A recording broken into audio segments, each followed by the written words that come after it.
Hello, everyone. Welcome back to Not in My City Unite. I'm Charmaine James, and today I have with me just a dear friend, but also someone that helps to protect and serve our community, Officer Haley Morrow from Beaumont Police Department in Beaumont, Texas. And today I want to talk with you about something just I found on Facebook. That's really why I have you on the show. And to explain to not just Beaumont, Texas, but to the nation, just a day to day walkthrough as an officer and as a female officer. But first, why don't you tell us a little bit about yourself and Sure. when did you join? Or when, let me take it back. When did you have the dream to become a police officer? Okay. Well, that's a great question. So, and it'll give you a little insight into my background, but I come from a family of law enforcement. So, my dad is a police officer here in Beaumont, Texas, and has been for over 20 years. When I was growing up, obviously saw him going to work every day. Law enforcement really is like a family. And so I got to know his fellow officers and loved the camaraderie and just the friendship that was there. And of course, when I became an officer, I learned why that was so important. But when I was 18 years old, I rode out with my dad on patrol. I did a ride along, and I thought it was awesome. A little bit scary, but I thought it was great. So I ended up going a different route in life at first. I was a preschool teacher, Wow. and then decided about a year before I joined the police department, my brother went through the police academy and joined Beaumont PD. And so I was like, you know what? This is the family business, and I want to do it. Dad wasn't exactly thrilled about that at first, but he got on board. And so in 2014, I was hired with the Beaumont Police Department. Been there almost 9 years now. The first 2.5 years, I was a patrol officer like Okay. everyone else because you have to start out as a patrol officer. I knew that I wanted to get into community relations. Okay. Wasn't exactly something I wanted to do so early in my career after just 2.5 years, but specialized units are difficult to get into. And I figured if I didn't get my foot in that door soon, that the opportunity may not present itself for a while. So I went ahead and did that. And so I've been in community relations as a public information officer for about 6.5 years now. Wow. So explain and just give us the day to day routine of a community relationship officer. Okay, so it's any hat that doesn't fit under something else, like a detective or patrol officer, falls on community relations. So we do a lot of things. My first and foremost job is as a public information officer. So anytime there's something major, like a homicide or a traffic fatality, anything that the news media may be interested in, I usually respond to those types of scenes. If I'm not on a scene, I'm usually handling media inquiries on things that they've read on Facebook or heard on our police scanner, doing press releases on significant arrests or cases that we may be working.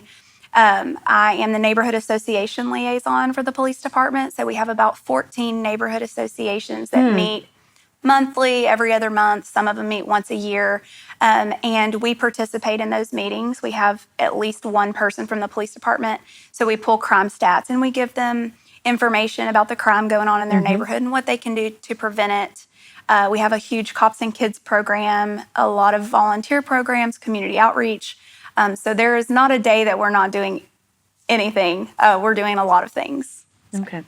So, as a female police officer, let's just get in deeper. Have you had any issues or has it been fine for you as a female police officer? Well, coming into law enforcement, it's essentially looked at as a man's career, but I had a couple of different obstacles I was facing. I wasn't just coming in as a female, I was coming in as a female and the daughter of an officer and the sister of an officer.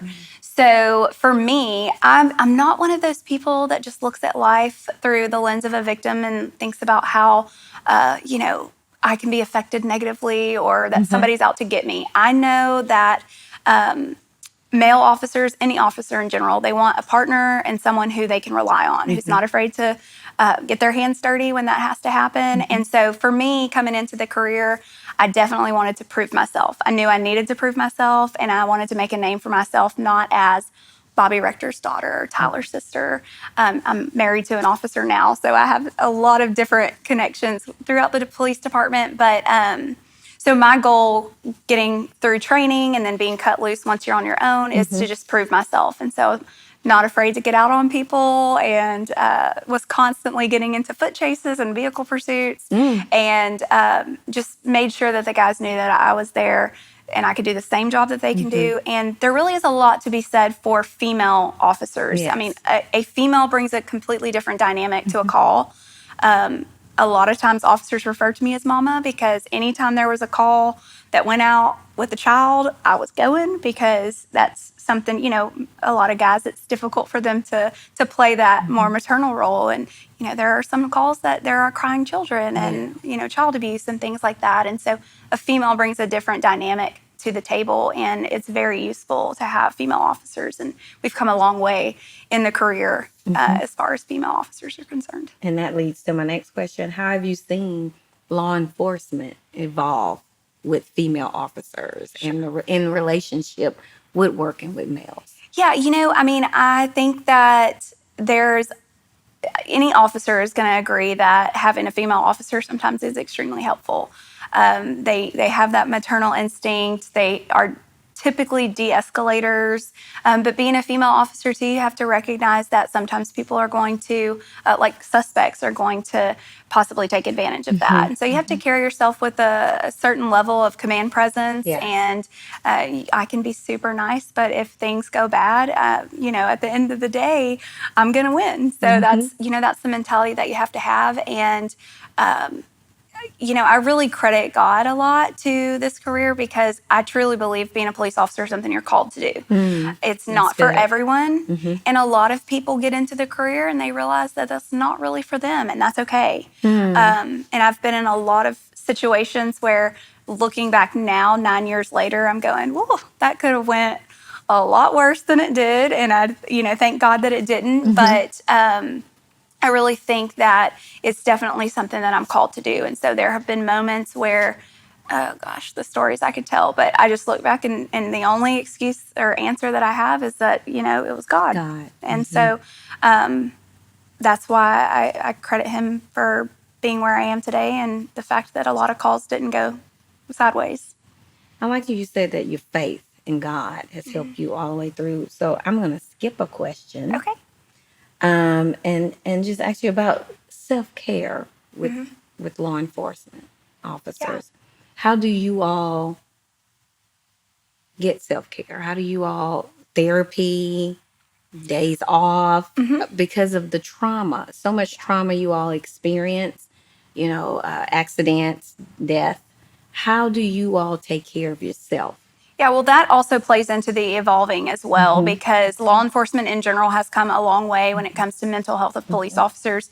Way back when it was, you're a robot, you don't show emotion, you have to be tough because we're the people who handle it. And we've come a long way. The Beaumont Police Department in particular, we have a peer support team. Oh, good. So also with the city of Beaumont, we have Employment Assistance Program, EAP. And so we get free counseling sessions. Good. They're confidential, and for anything. It can be because of something you saw at work. It can be something else that you're dealing with. And so that is a huge thing, because it's super important when an officer goes on a call that's considered a critical incident, whether they've been involved in a shooting, the death of a child, an officer death, anything like that. Our peer support team ramps up, and our officers are assigned someone that's constantly checking in with them. And then we have a lot of other, checks that have to happen before they can come back to duty. And so we're really big on that, because it is so important. And I think now officers are coming around to the idea of, it's okay to not be okay. I tell people this, I tell my kids this, it's okay to not be okay as long as you don't unpack your bags there. Yes, because, the things that we see are not, they're not okay. It's nobody calls us when they're having a great day. No. They call us when it's pretty much the worst day of their lives most of the time. And so we do deal with, we see way more death and destruction and violence than anyone ever should. And so it's important to keep that in check. And we look out for each other. Yes. There are a lot of warning signs that things may be not okay. And so that's where we kind of step in and check on each other. And we try to equip the families as well. There's a really great book out there called I Love a Cop. Really? And it's for law enforcement families that to kind of give them a little bit of an understanding. You know, these guys are out here making constant life and death decisions. And when they get home, they don't want to make any decisions, you know? And so it's part of like decompressing and dealing with the trauma. Good. That's what I like when you said that you all check on one another. And the title of this show will be Blue Line Family Honor, Duty, and Courage. And I really wanted to give just an insight and a look into the Blue Line family. I have a dear cousin of mine that is a law enforcement officer in Louisiana. Matter of fact, he's over the union for the police department over there. And so I asked him a lot of questions about self-care, just check in on him. And he just says, you know, that we are just tight-knitted group of brothers and sisters that love one another and is there for one another. On May 27th of this year, you did a post. I have it right here. We looked at it earlier as well. And that's what really just touched my heart on understanding police officers as a family, as a whole. 'Cause sometimes we see them when we're upset, they're upset. Yeah. Especially in the nation, it's been just a hard, I'm gonna say, rap for police officers. Can we say that? Yeah. It's hard for family members of police officers. It's hard to trust sometimes police officers. And that's one of the reasons why I wanted you here too, as a community relations that you do with our Beaumont PD. And then I get to see you on Tuesdays at City Council, and I watch how great you are with the community. And it doesn't matter the race. Right. It doesn't matter the status. And so I really wanted to highlight the Blue Line family and you in this interview so that others could see you all just on a different side. Yeah. As loving, as strong, as courageous, not perfect. No, not perfect. But human. Right.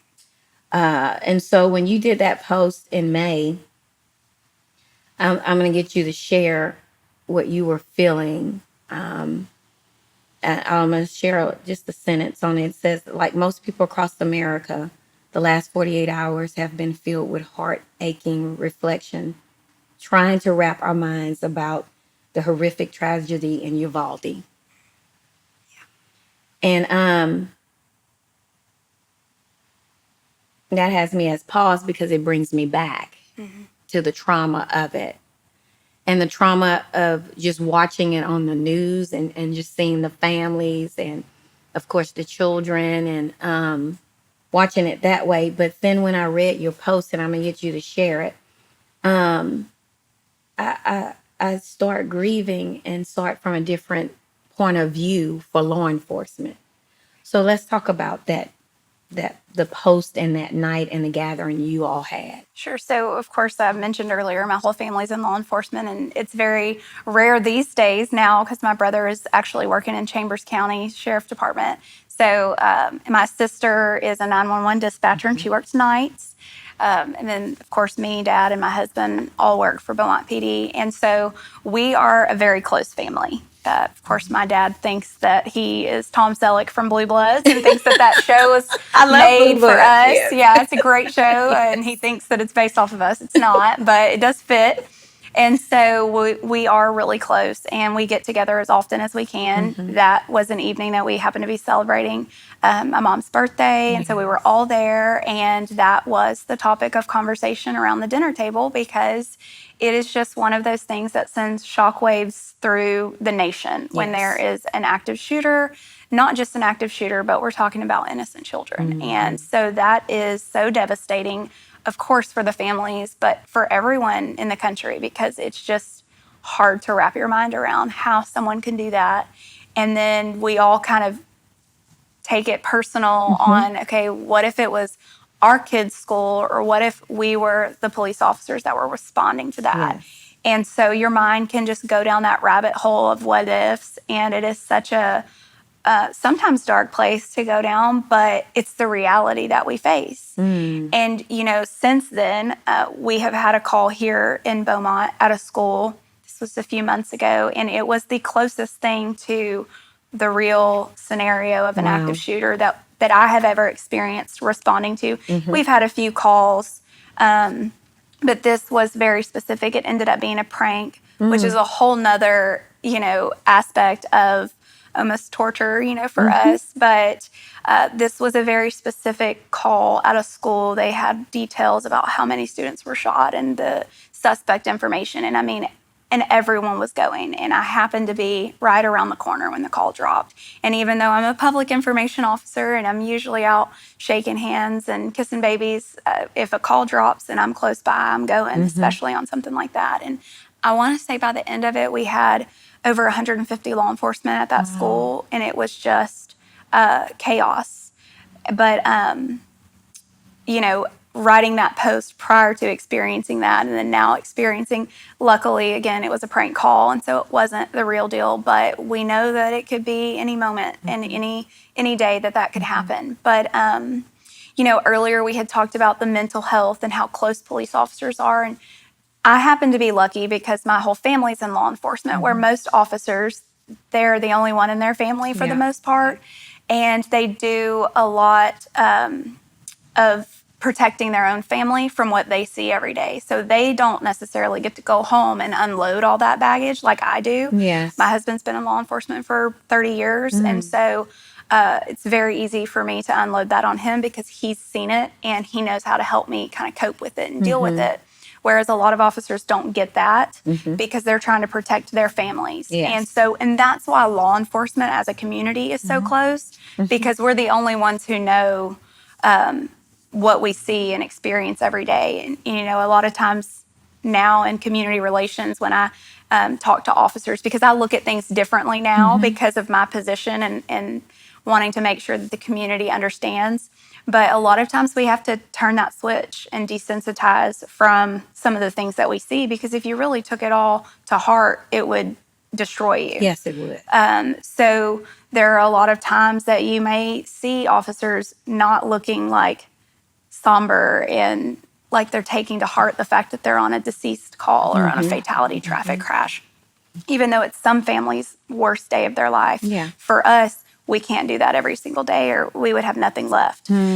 So for me, I'm lucky because I don't have to take it all home and keep it bottled up. A lot of officers do, and that's why we're such a close-knit community. But that evening, my family, we sat around and we talked about what if it was us, my kids go to school one town over, and so I know that if there was a call that dropped at that school, that I would be going, to help. And so it's just one of those scenarios where it's like, how can we fix this? What do we do?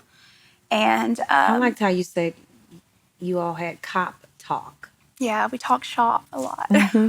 Cop talk around the dinner table with each other to discuss the issues, not only in the community, but in the nation. Yeah.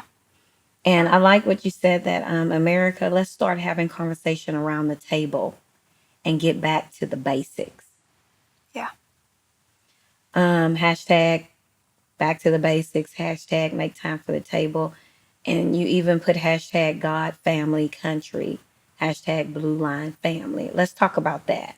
What do you think that we need to do as citizens, trusting and working with law enforcement to get back to what you just said, the communication, to bridge the gap of? So it's such a hot button topic about, you can go down so many avenues with politics and gun control and, law enforcement. And it's such, I always want to make sure I say a disclaimer and say that, these are the opinions of myself, Haley Morrow, not the Beaumont Police Department. But I'm of the opinion of, back to the basics. We're losing so many kids to gang violence and drugs and the culture of the rules don't apply to me. And so I was raised in a Christian home. I was very lucky that both of my parents are still together. And so I feel like the basics of the family unit, the foundation of God, family, country is so important. That's my personal belief, and I think that's kind of where we've gone astray.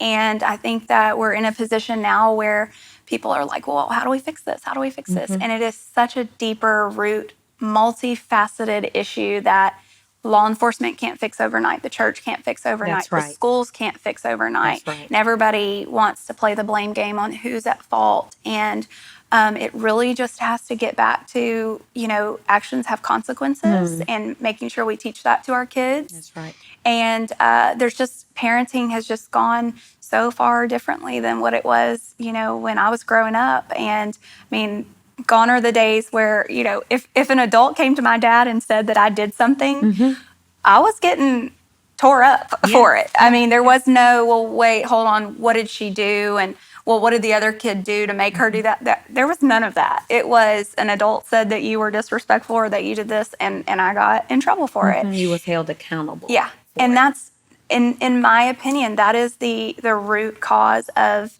everything. That's where we've gone astray because we're dealing with the same suspects who have been arrested for the same crime over and over again, and they're on probation, and they've been arrested 15 times, and then they're now a suspect in a homicide. And it's like, well, maybe if they would have served time for the crimes they committed before, we wouldn't be in this position here, And so it's just one of those things where I feel that we need to get back around the dinner table. Yes. We need to start holding each other accountable, holding our kids accountable, putting God first, and, just doing the right thing. I mean, for me, things aren't always black and white. There's always gray area. But for me, right is right and wrong is wrong. And, if we all just made one step to do better, maybe we wouldn't be in the position that we're in now.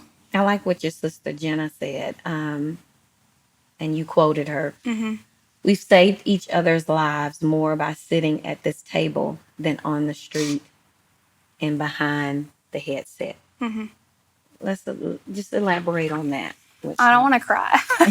So, that just speaks to the life that we breathe into each other when we're sitting around the dinner table and when we're being the close-knit family that we are.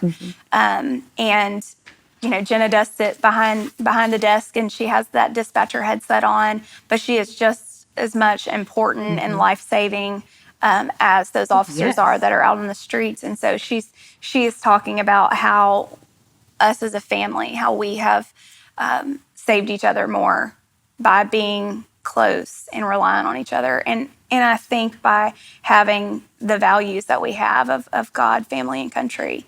That doesn't mean that we're a perfect family and we don't have our disagreements and, things like that. But at the end of the day, it all comes back to the basics and the foundation. And that's where I feel like we're losing that, as a nation and as a community. We're losing those basics, and that's kind of where we've gone astray. I like it. Let's talk about community. What are you all doing as Beaumont PD, or we can say because people are watching across the nation, proactively to reduce and control crime rate in communities? So let's just use our Beaumont Police Department. Yeah, sure. Well, I think most police departments are probably following the same model. We're treading water right now, like everyone else. We're trying to deal with staff shortages, and not very many people are just busting down the doors to get into law enforcement these days because of a lot of the negative publicity that they get. But at the end of the day, there are still people who are joining and they're called to do that. But so for the Beaumont Police Department, we really are trying to attack it at every angle. So we have our Cops and Kids programs where we're trying to reach kids at a younger age and instill those values of a community and safety and ethics and civic duty, things like that. And then we have where we target older kids, our police explorers, age 14 to 20, who are considering career in law enforcement. And it's similar to a Scouts program, like Boy Scouts or Girl Scouts. We have a Citizens Police Academy where we're trying to expose community members to what we do every day. There are a lot of myths out there about law enforcement. And it just takes one little clip of a video where you don't see what happened before and you don't really see what happened after. But it's never pretty. Unfortunately, there are bad people in this world, and we're the ones who are having to deal with them, and it doesn't always look pretty. And so the Citizens Police Academy, we have it twice a year. So we're constantly getting members to come through that, where they really get to ask those questions that they have about law enforcement, and they get to experience it firsthand.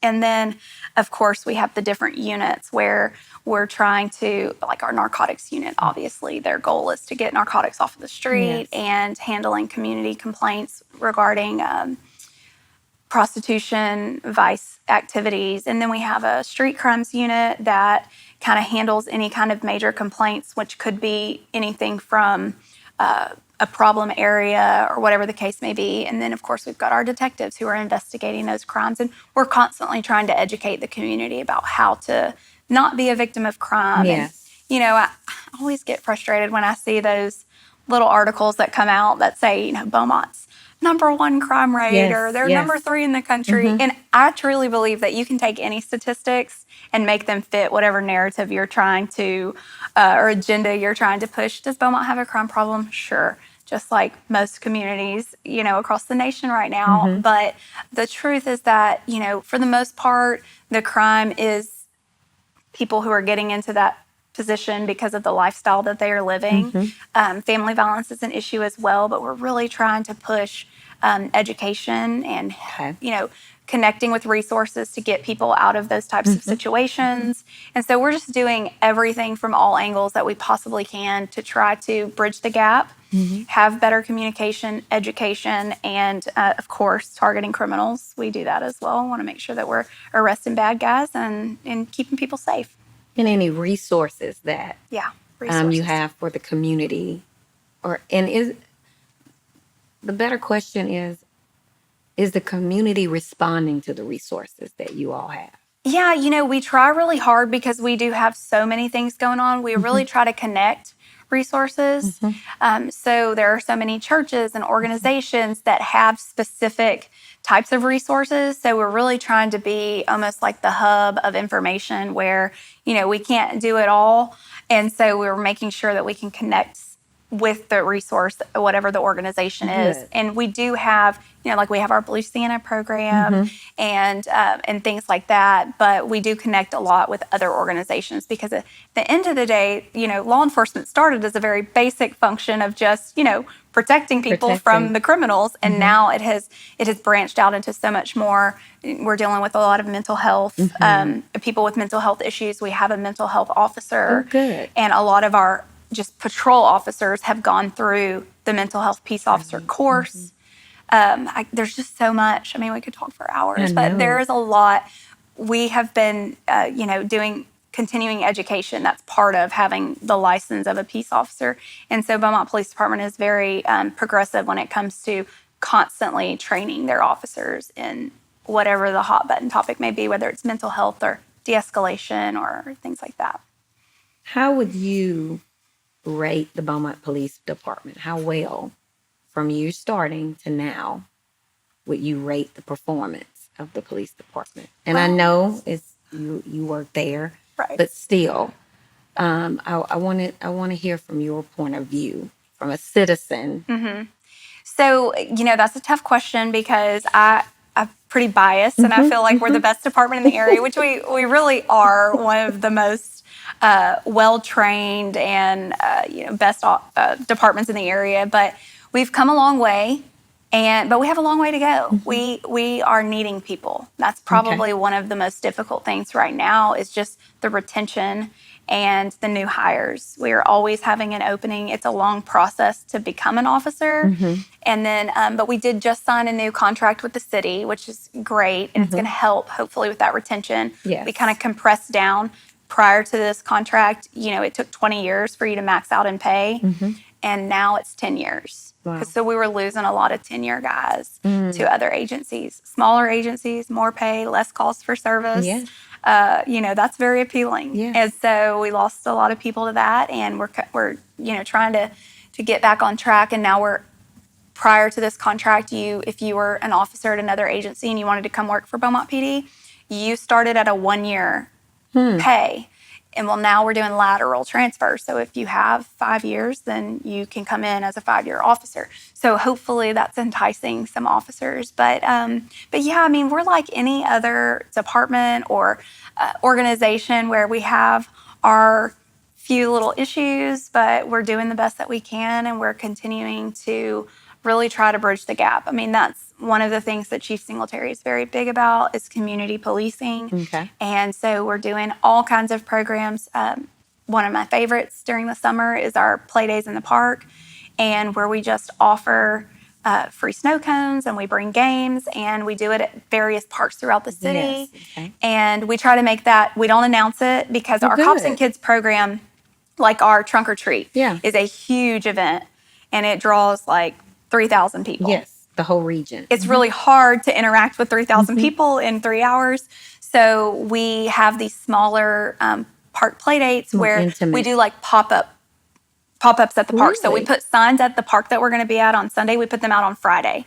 So the people in that neighborhood see the sign, and they know like Beaumont PD is going to be here on Sunday. Yes. And then we set up, and a lot of times, people don't realize it, but then they see all of us and see the commotion, and then they come over. And so they get free snow cones, and we play games with the kids and hang out.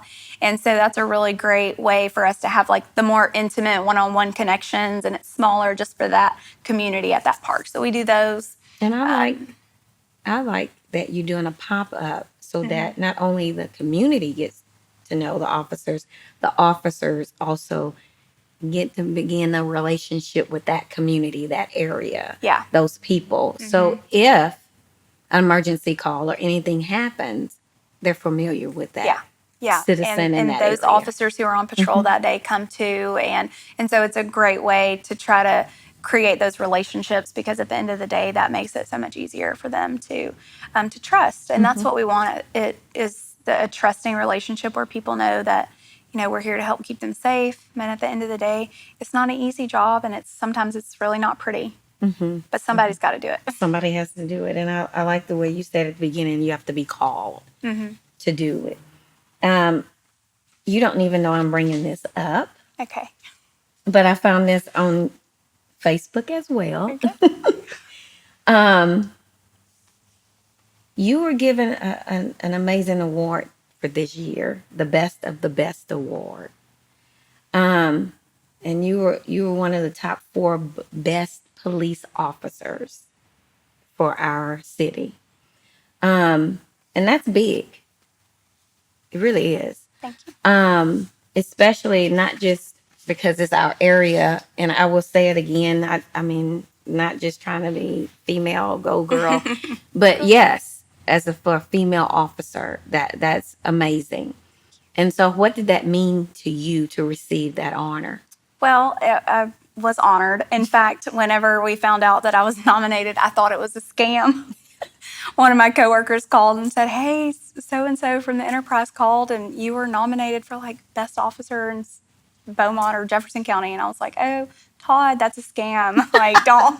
No, he's like, "No, it's for real." So I had to message a reporter from the Enterprise and say, "Hey, is this real?" She said, "Yes." You investigated your own. I did. There's lots of scams out there, y'all. Disclaimer, there's lots of scams. So, well, first let me talk about the Facebook. So part of being a public information officer gives you a little bit of a platform and some recognition. So, of course, I'm on the news all the time. And it took probably 2 years for people to start recognizing me outside of uniform.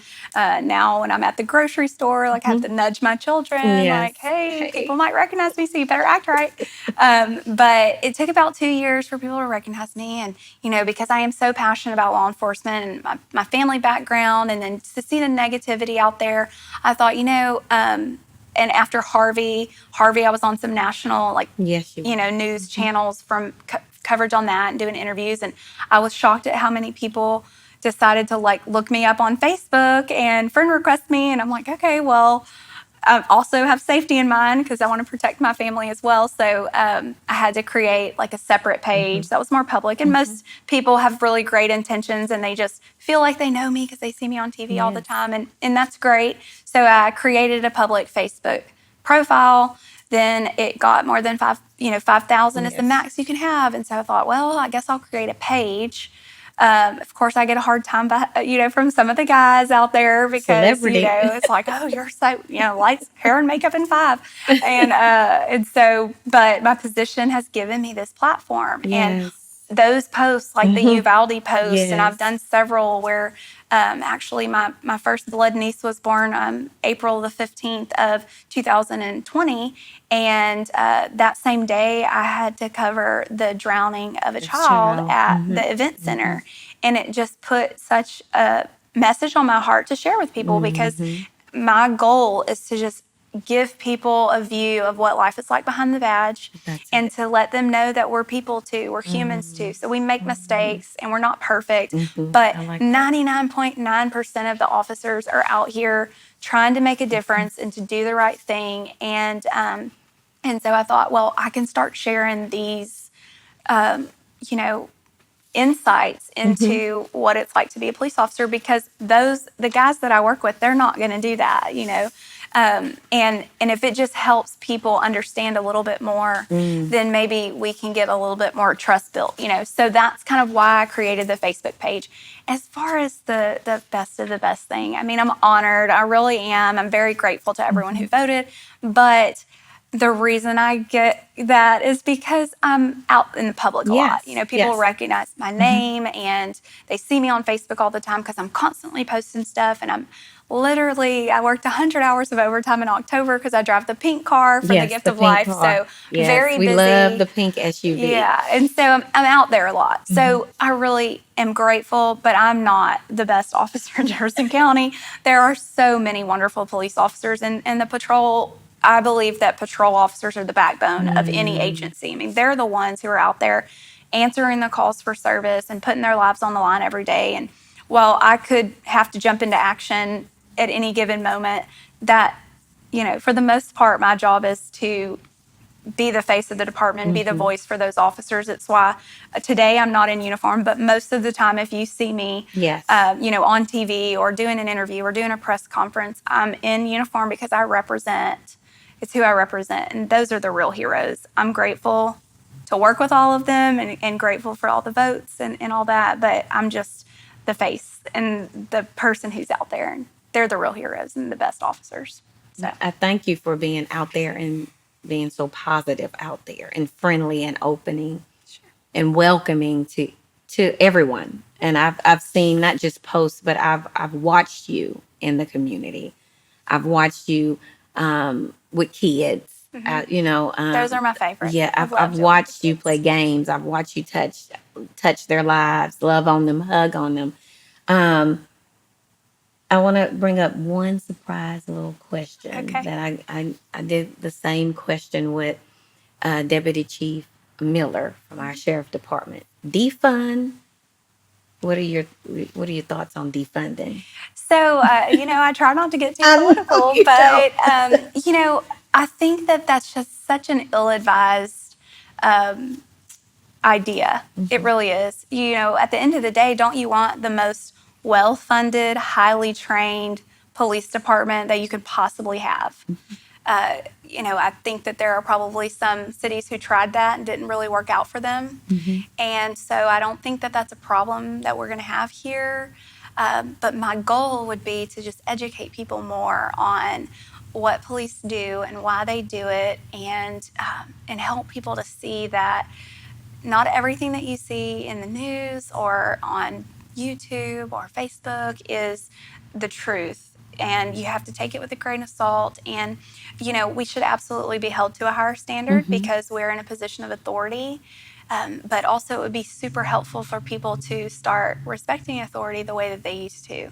And, at the Beaumont Police Department, we really put a lot of money into training. And we've been doing training since before it was, police need more training. We've been doing that. Part of having, I kind of mentioned earlier, part of having your license is that you have to do continuing education hours, and you have to do specific classes. You have the basic, intermediate, advanced, and master peace officer levels. And every 2 years, when we have a legislative cycle, there are new laws that come out of that and new mandates that come out of that that require certain classes. So, these hot button issues where like de-escalation is one of them. Now there's a mandated de-escalation class, but we've been doing de-escalation classes for years, and dealing with mental health, and that's another mandated class that's come down. We're all for more training. We want to be the best that we can possibly be. But it would also be helpful if some people would also train their children and do a little bit of de-escalation on that part as well, because we can't do it all. And at the end of the day, we're the ones who are called when somebody can't handle a certain situation. And so we're doing the best that we can. But yes, definitely not a fan of defund, and I don't think that that's going to be a very positive thing if anyone does that. Well, we're coming to the end of the show, and this is what I like to do with my guests, is for them to leave an encouraging message for everyone watching. So how would you encourage? Well, you look like you want to start already, like you had I'm something. ready. So I don't even have to give you an example. Go ahead. I'm in public information for a reason, because You ready? talking is not hard for me. Well, you know what I would want to encourage people is that this is something that came up recently. So one of our legendary officers is retiring, Officer Burmaster. He's been with the department for 39 years, is very well known in the Beaumont area as a traffic officer on the motorcycle. And we had a retirement fundraiser for him at a local coffee shop, and people came out of the woodworks to come and tell him, congratulations. And he was raising money for the Marine Corps' Toys for Tots program. He raised almost $5,000. And, but because he's so well known, of course, he's gotten a little negative publicity because he is always out there writing tickets. A lot, constantly, yes, everyone. But the major message from most people was so positive, and all these stories came out about how he's helped them. There's a guy who was in prison and was out on probation, and he gave him an opportunity, and it turned his life around, and he got custody of his child. I mean, all these stories came out. And it was so amazing. And Burmaster was so overwhelmed, and he got choked up several times because people were just coming and telling him how they changed his life, or how he changed their life. And he's tough of the tough. He is tough. He's a Marine, a retired Marine, and then 39 years in law enforcement. And so to see these people come out and to tell him how they have had their lives changed by him was so heartwarming. And I think as a police officer, a lot of times they don't get to hear that. You never know the impact that you make on someone when you're just doing your job, and it's just another call for service. But there are so many stories of officers who, they're out on a call and a kid's bicycle was stolen, or the money was stolen for rent. I mean, these officers will go out of their own pocket to replace things. I know officers who have put women in domestic situations in a hotel. So all of these things, and a lot of times they're not just doing their job, they're going above and beyond their job. But you don't really get to hear how you've affected somebody's life. Almost those things happen at funerals, That's when people finally decide to come up and speak out about how amazing somebody is when they're dead. And so I would say that my encouraging word would be for anybody who, and it doesn't have to just be a police officer, but anybody, if somebody has made a profound impact on your life, tell them now. Send them an encouraging note to let them know that, you were just doing your job, or you may not realize how much this impacted my life, because especially as a first responder, sometimes we need that reminder of why we got into this career, because some days it's hard to remember, why am I doing this anyways? So that would be my word of encouragement. Well, we call that in the church giving people their flowers while they're alive. And so that's why I brought you hard candy that day. Yes, because we ate half of them. Because we ate half of the candy. And I'm making that joke because we do really need to support and honor and uplift our law enforcement agencies as a whole. And so we're coming to an end, but I wanted to end with, I love this hashtag. No one steal it. It's for Haley. It's for Officer Haley. She needs to make her own T-shirts, bumper stickers, keychains. God, family, country.